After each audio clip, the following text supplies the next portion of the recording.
Elle Kish, thank you so much for being on Authors on Audio. How are we doing today? Good. Thank you so much for having me here. Yeah, absolutely. We're here today to discuss your book, Traveler of the Heart. Um, and you have, so I know two of the books are out, and is the third one out yet, or it's coming out soon, right? So we have book one, and then we have like the companion novella, which is Snapdragon, and then the third one came out July 7th. Yeah. Exciting! Oh, that's awesome. Yeah, I've read the first book, and I will say, we'll get into the book in a minute, but I will say that ending Okay. had my head completely spinning. But just to get started, can you tell me about how you became a writer, how you found your love for writing, and eventually ended up publishing your own book? So I actually so I had gotten into that wave of I hadn't read for a while because I went to college, got married, had kids, started a career, um, and then I got back into reading, and I was reading so much. Reading helped me a lot through my second postpartum period with my son, and then I really wanted to read a book that was about a mom, and so I had asked one of my friends who reads like way more than I ever did at that time, and I was like, "Does this book exist?" And she said, "No, but you're gonna write it." And so I was like, "Okay, haha." So I started writing it like in my notes app on my phone, actually. Um, so that's how it started for Traveler Apart. But like I had always kind of loved writing, and my mom, I actually forgot about it. And then my mom told me, she's like, "You always used to go into those like writing contests, like poetry contests, all that stuff, like all through elementary school. Like, how do you not remember that?" And then it triggered a memory of when I was like 5 years old. We got our first like computer. You know, back in the day, we didn't all have computers. And I went onto like Microsoft Word, and I like wrote a little story about a dog. So I guess it's always been with me. But going back into reading and wanting to find a certain book that didn't exist at the time is what inspired this one. Um, and then there was a whole thing where I got into a car accident and I was on bed rest, so I had nothing else to do. So I wrote. Oh my gosh, I hope Yeah. everything's okay and you're good. That's Yeah, I crazy. mean, my back hurts a lot all the time, but, Yeah. but great. Yeah, well, at least you got a book written through it, so I Yeah. guess silver linings, right? Silver, yeah. So how did you land on romantasy as a genre?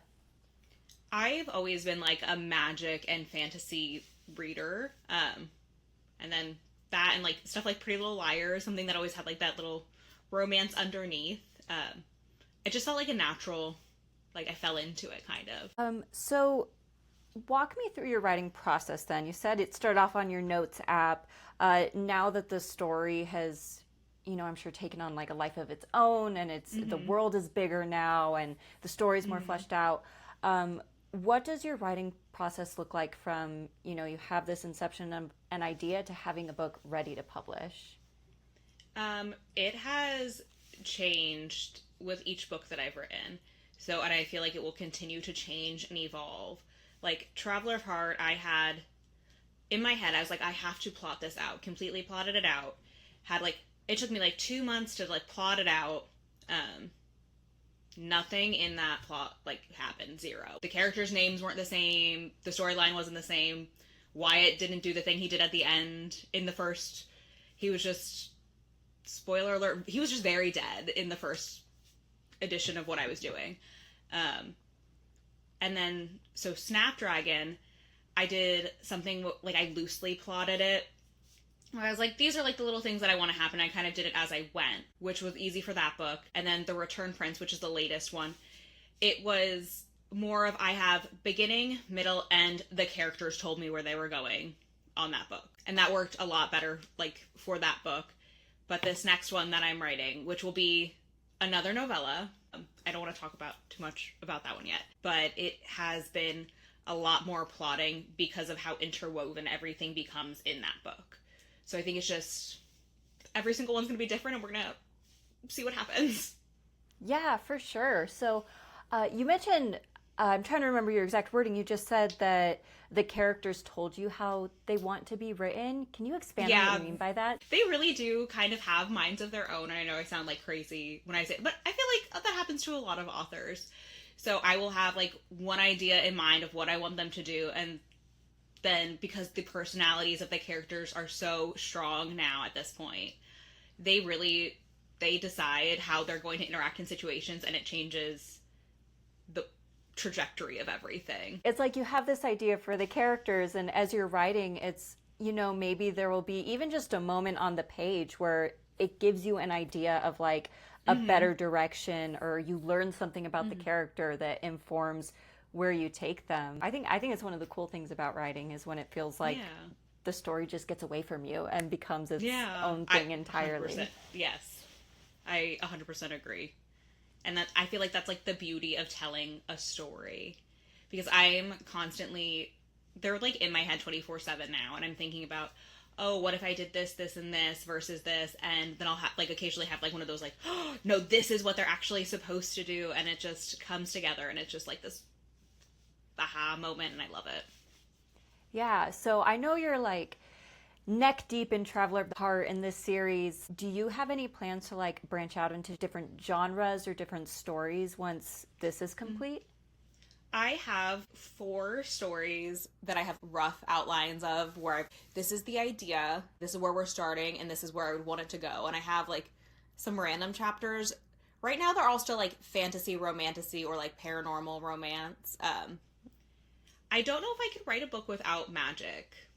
I maybe, never say never, but magic is, it makes it magic. I'm a pretty wide reader. I'll read any genre, but fantasy is just always my favorite and always what I come back to. I read a lot more, but as far as like writing, I think I'm stuck with like anything fantasy or paranormal. Yeah, I think part of the reason fantasy is so fun too is because there aren't a lot of constraints. You know what I mean? If like you have an idea, the world is big enough, and the possibilities are kind of endless. If you want to put dragons in there, you can put dragons in there. You know what I mean? Exactly, yeah. Okay, let's talk about Traveler of Heart then. This was something that I love so much about the book. I have this thing where I kind of feel like online mothers in fantasy get villainized a little bit, or not villainized is the wrong word. People like react very strongly that they don't want to read about moms in fantasy books online sometimes. You wrote a book where the main character is a mom, and I personally love that because I think that there's room for like women who take all kinds of paths in fantasy, and I want to read about these stories. So talk to me about what informed that decision and how you feel about like kind of that online discourse. Just tell me all about it. Well, I wrote it because I wanted to see somebody who was more like me. Like, I am a mom with like 2 kids. Like, what would it look like if I, or like anybody in my position, fell into a fantasy world? So that is how like that just got started. I was like, she's gonna be a mom because there aren't enough like mom main characters, because I feel like a lot of people think like once people like you become a mom, like that's it, that's all you are. And so that gets me so frustrated, because I'm like, I'm still a person. I still do all of this stuff. I'm writing books. I have like a full-time job. I want to go on an adventure too. And I think it's just such a misconception that your life ends at motherhood. And I want more people to see that. Definitely. I think, and I don't know if this, maybe because a lot of books with female leads, when they reach their happily ever after, the story ends with marriage and children being the end goal of everything. That's the end, Yeah, as opposed to, you know, the saga kind of continuing beyond that, or so yeah, I really don't know where kind of this vibe came from of like, ew, gross, like she's a mom, I don't want to read about it. But I can't stand it when I come across it online. It's like one of my biggest pet peeves. So I really liked reading about Thank you. Yeah, of course. Thank you for writing it. Just reading about Daphne, and you know, and I think it adds an interesting layer because she is this person who fell into a fantasy book, which is like all of our dreams, right? Yeah, that's what we all want to do. Yeah, and it almost seems like maybe if she didn't have so much to return to, she could figure out how to just say that would have been way less fun. Totally, but it adds a layer of conflict. The fact that she does have kids, like, I mean, what mom is just going to leave her kids behind? Is that like, if I didn't have like my husband and kids and I fell into a fantasy world, nothing is going to stop. I'm going to be like, great, gonna marry that Fae King over there. I agree, it just adds that extra push and pull. And yeah, again, I don't want to spoil the ending for anyone who hears this interview and is interested in reading it, but you just end it with more layers of like, oh shit, what is she going to do? And I don't know where you're taking it, but I'm very, very interested in finding out, because that was a level of conflict that I was not expecting. There's a lot of it in the next book.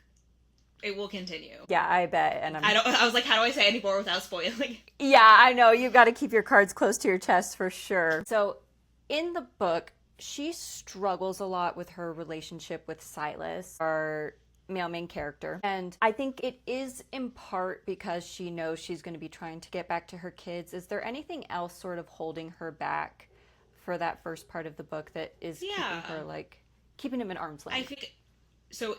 She didn't get a lot of closure when her husband died. It has only been like that 1 year gap. And then when you read Snapdragon, which is Daphne and Wyatt's story, you learn a lot more about things that were happening before he died, which add to why she is feeling so guilty moving on in Traveler of Heart. So it sounds like she hasn't fully let go of Wyatt yet, or moved on from that. I mean, nothing is official by the end of Traveler of Heart, but it definitely seems like her and Silas have like a very unique bond that's maybe going to throw a wrench in things. This book's a love triangle, so yeah, that's all. Yeah, it has to be. That's what I'm like reading the end of the book. I'm like, this has to be where we're going with it. A well done love triangle. I mean, you think like authors like Sarah J. Maas have created like an entire saga on a love triangle. Love triangles probably. I know a lot of people. Love triangles also get so much hate, and I love them. They're one of my favorite tropes to read. I've always so I was a big Twilight girl. So I was always like, oh, the Team Edward, Team Jacob. It was just so much fun for me. It's super fun, and it it creates like kind of this fun competition and like fandoms of are you more team this person or team this person? I imagine your audience has a lot of opinions about. Are people like voicing their opinions about how they want the next book to go? Yeah. I get a lot of DMs. It's like, how do I say it? I don't want to spoil it. Yeah. But you'll see. What is like the emotional experience as an author when you get people in your DMs complaining about like rooting for one character or another? You're going to think I'm evil. I love it. I'm just like, please, tell me about how much you love or hate them. I think that makes so much sense, though, because that was your goal, right? Like, you are crafting this story to create this discourse. And it just, seeing people care so much about them, it just makes me so happy. Like, thank you for reading my books. You include neurodiversity in your book. Talk to me about some of the inspiration behind that inclusion. Well, I have ADHD, and so Daphne was like always diagnosed with it, but I was diagnosed pretty late. I was like 25 when I finally got diagnosed. And I think writing that was kind of helped with my process of emotions, of how that all felt to me, because I grew up thinking like there was something wrong with me because I didn't have a diagnosis, and it took so long to actually see somebody to get diagnosed. So giving her that, and then how it incorporates into the book, was definitely very personal to me and my healing journey. How did it influence the crafting of Daphne as a character? Can you elaborate what you mean by that? Yeah, when you were thinking, okay, this character is going to have ADHD, did it influence any of the choices she makes, or even her mannerisms, or the way she interacts with people? Yes. I wanted to make her very authentically ADHD. So just the way her thoughts will spiral, and how she'll when you're reading her inner monologue, how she's talking to herself, that's very characteristic of ADHD, or how she interrupts people a little bit. That all was very crafted into not just that quirky ADHD stereotype, right? Just authentically this is what somebody with ADHD, how they think, how they're going to react to things. Yeah, and I think that's something I noticed when I was reading it, is she mentions having ADHD, and maybe if you're looking for those things, you notice it, but it definitely didn't feel, saying avoiding a stereotype is a good way of putting it. It feels like, okay, she has ADHD, but it doesn't completely define her as a character or a person. Yes. That, yeah, exactly. That's what I was going for. It almost reminds me, I don't know, are you a fan of Avatar: The Last Airbender? Yes, there was a line. After you read the next book, we'll chat again, and I'll tell you the line that I cut out because I was like, oh, this might be getting into copyright infringement, so I didn't use it, but big Avatar fan. Yeah, okay, awesome. My dogs are named Toph and Iroh, by the way, so I'm also a big fan. I love it. Yeah, and it almost reminded me a little bit of Toph because, she's a blind character, but it doesn't, it's just sort of a part of who she is. Yeah, it's part of her, exactly. I really love that type of representation in the book. I wanted to talk a little bit about the dragons and, what influenced wanting to put dragons into your story and how you crafted them specifically. I feel like every book I read with dragons is they always have like a little bit of a different flavor depending on the author. So what were some of your inspirations there? So I just really like dragons. I've always been a big dragon girl.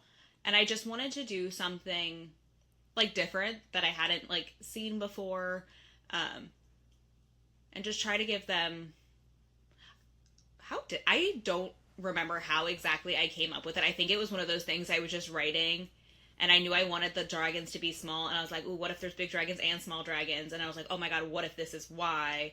And then it became even more in the next book like a central theme of everything. Yeah, that's how I kind of created those. I think it was just they created themselves almost.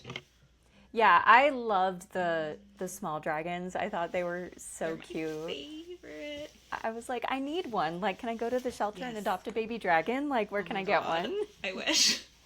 I know, right? Science needs to just advance and create baby dragons. Instead of bringing dinosaurs back, we should get them to develop dragons. That would be a lot more useful in so many ways. Regarding book 2, you said it just came out on the 7th, right? Yeah. Super exciting. How has the launch gone so far? The launch has actually gone like so good and so much better than I expected, I think. Not that I thought it was like going to do bad, but I've just received so much like love and support for this book from my like street team and then just people reading it in general. And I've been super busy with like launch events. I think I've had like 4 events plus like this interview within the past 13 days. So very busy, and it's just been crazy, honestly, because I you always want that when you publish a book, right? But until it like happens, you're just like, oh my god, now it's happening. Yeah, that's awesome to hear. I'm sure, I mean, it's so exciting when the response has been, well received. And again, like with the ending of the last one, I'm sure your readers have just been foaming at the mouth a bit to see where it's heading. And I felt like it had such a higher expectation after the first book. And I was so nervous. I'm like, I don't want to let anybody down with it, which I didn't have that writing the first one.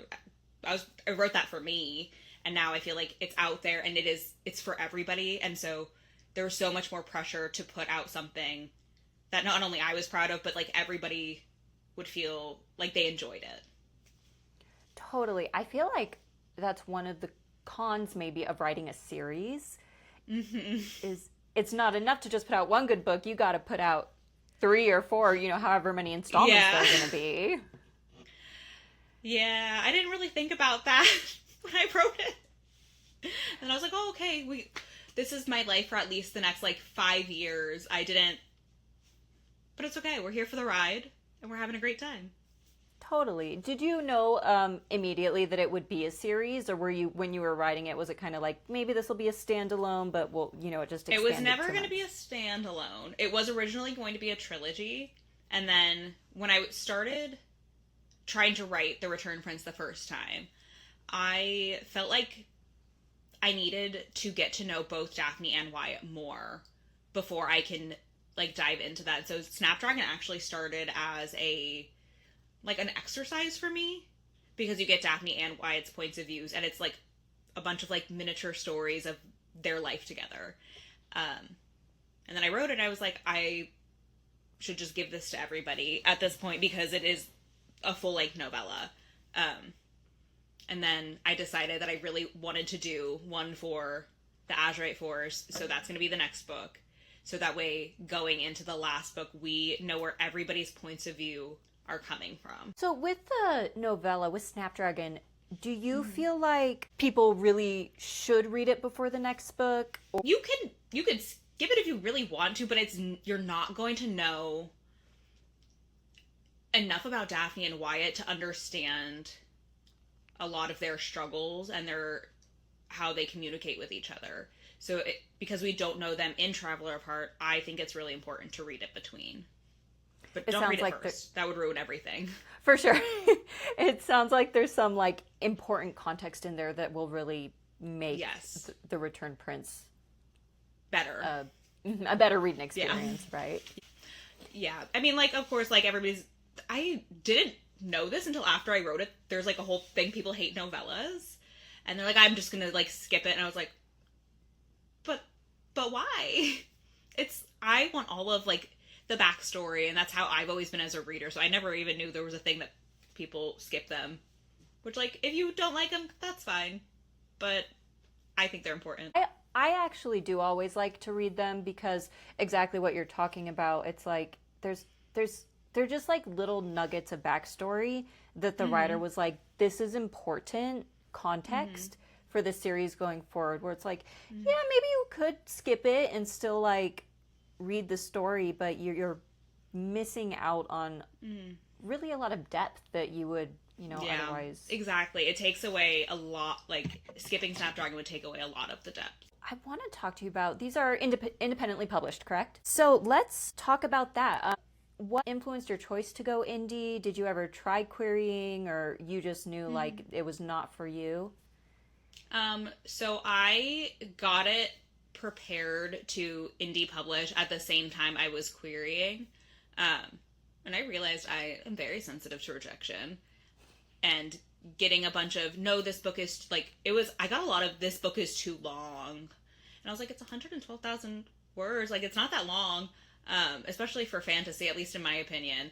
But that was, like, my main rejection was, like, too long for a debut, like, over and over. And I was like, okay. And then I learned somewhere along the journey how long traditional publishing takes. And I am not a very patient person. And I wanted to be one of the first people. I know there's probably, I'm not the first, but one of the first people to write a romantasy that had a mom main character. So I wanted to get it out when I did. And I think getting it out when I did set me on such a different path. I've had such like different experiences than I would have if I published it like a month later. Very like kismet, like I was supposed to do it now kind of thing. Yeah, do you want to share any of like some of those kismet moments that... Yeah, so like I like one of the things I talk about all the time is one of my very first signings was at a little local bookstore here in Orlando. It was called Joybird. It closed down, and it was their last signing event they ever had, and it was like their Halloween signing event, and it was like me and then Mary Dublin and then Alexis Patton, and then we have all just like stayed friends this whole time. Like we go to all of these like signing events together, and I'm like, if I didn't publish my book when I did, I don't know if I would have met them or if we would have been like as close as we are now. So I'm just grateful that I did that when I like how it all lined up, and then getting to do like all of these things, like and it just brought like such amazing important people into my life. Do you feel like you just mentioned a few people, one of them, Mary Dublin, I'm interviewing in like a month and a half or something like that. She's the best. Oh my god, you're gonna have so much fun. Yeah, I'm super excited. So I've interviewed a lot of writers from Orlando. There's a lot of us here. There seems to be like such a strong writing community out there. Yeah, I feel like I don't remember who I was talking to. It's like there's some sort of magic here that just like brings us all together, and I haven't met another author here who isn't like super supportive, super like open about the writing process and trying to like help everybody. And even like we have like the best local bookstores. They're always like wanting to work with indies and do so much. And I think it just fosters this like really beautiful, amazing community. I love that so much. I definitely feel Yeah. like I feel like the writing community and just the bookish community in general tends to be so positive and uplifting and Yeah. inclusive. It's the best. I'm like very happy I found it when I did. I needed it in my life like at that time. It was very good for everybody involved, I think. What are some mistakes you've made along the way, or lessons learned, or things you would have done differently looking back? Like I feel like if I knew better, I probably would have started my Bookstagram earlier in my journey because I didn't make one until I had an entire like book written.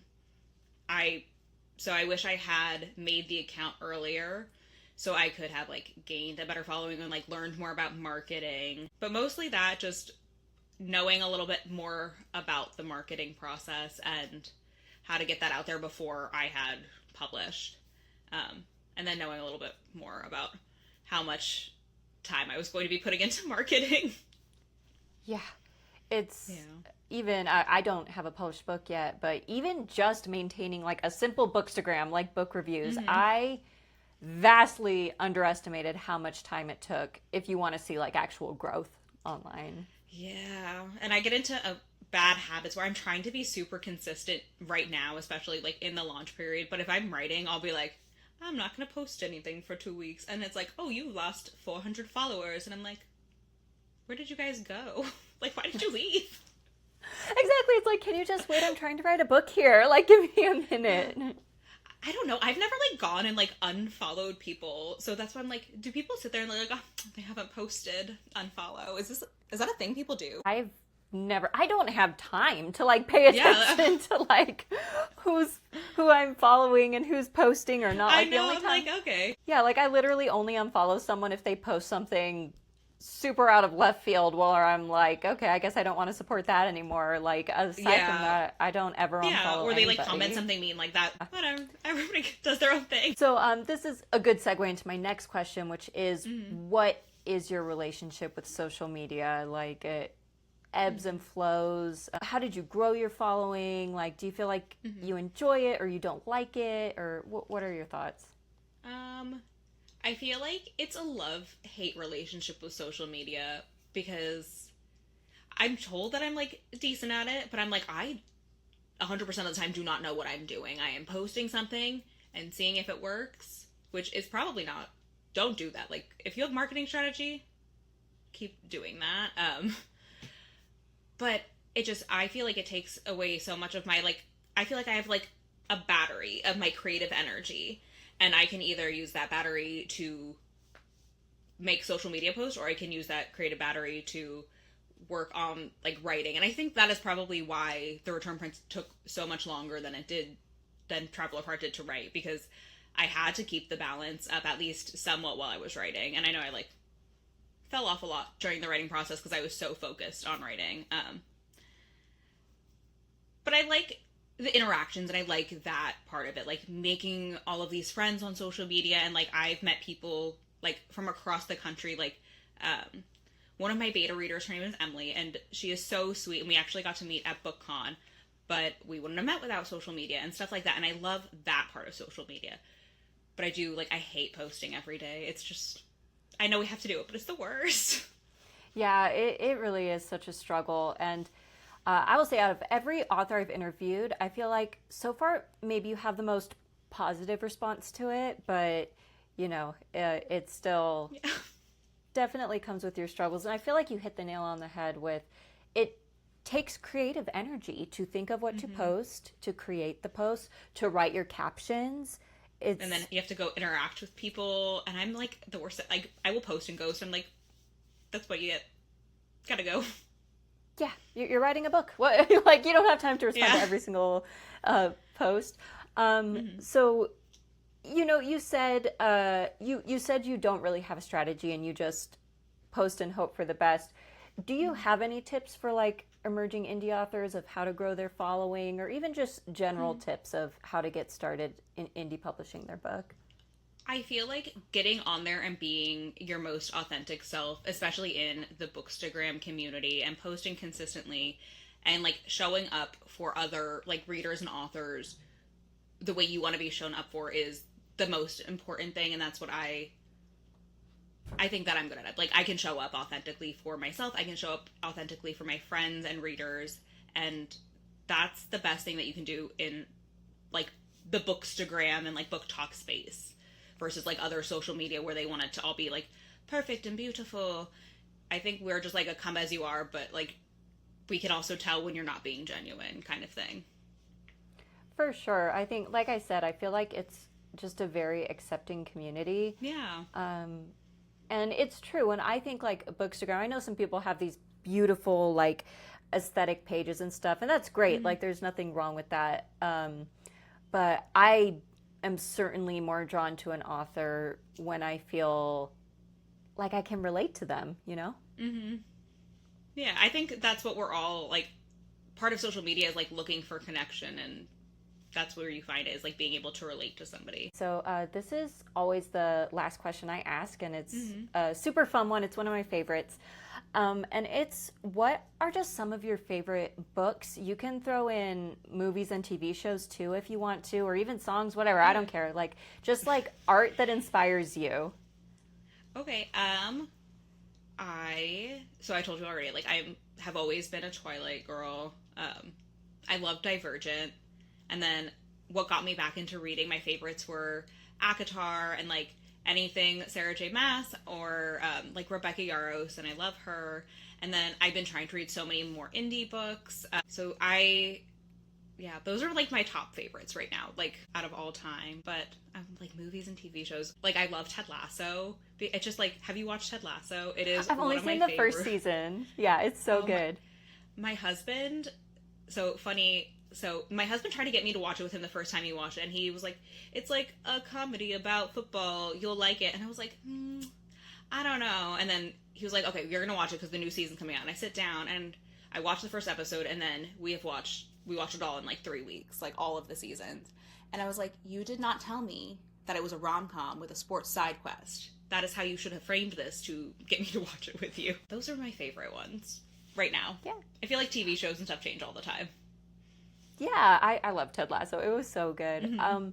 You mentioned there are some indie books that you love. Are there any indie books specifically that you want to shout out real quick?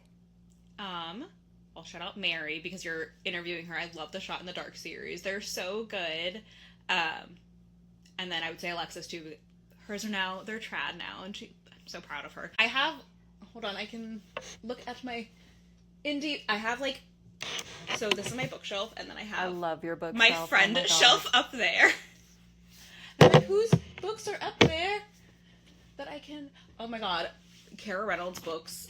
So she has like Priestess and Prioress and Pilgrimess. They're amazing, and they're like beautiful and lush. Do you ever have that moment where you're like, I can't remember a single book I've ever read in my entire life?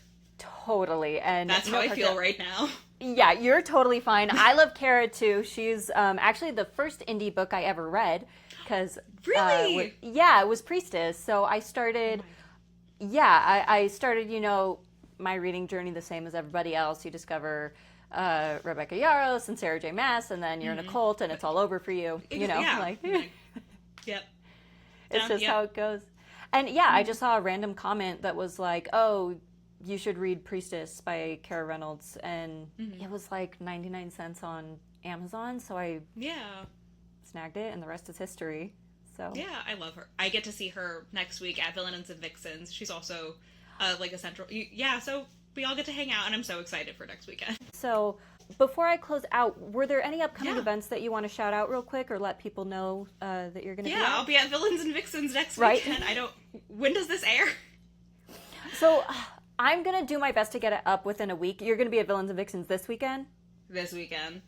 Okay, I don't know if I'll be able to get it up quite by this weekend. Is there anything coming up in a couple weeks that you want to shout out? I will be at Black Rose Bookshop on Romance Bookstore Day at like the end of the night. Other than that, I don't have another event until Romantasy BookCon in October because I'm hoping to finish the next book. So you might not see me for a second if you don't catch me at either of those. Okay, awesome. Elle Kish, thank you so much for being on Authors on Audio. It was a pleasure to have you. Everybody go read Traveler of Heart and The Returned Prince. That's the second book, right? Yeah, that's the second. Yeah. Okay, I like drew a blank. I was Yeah. like, make sure I say. No, it's okay. It's like, go read those books. They are awesome. And yeah, Elle, thank you so much for being on. yeah, thank you so much for having me. It was a great time talking with you.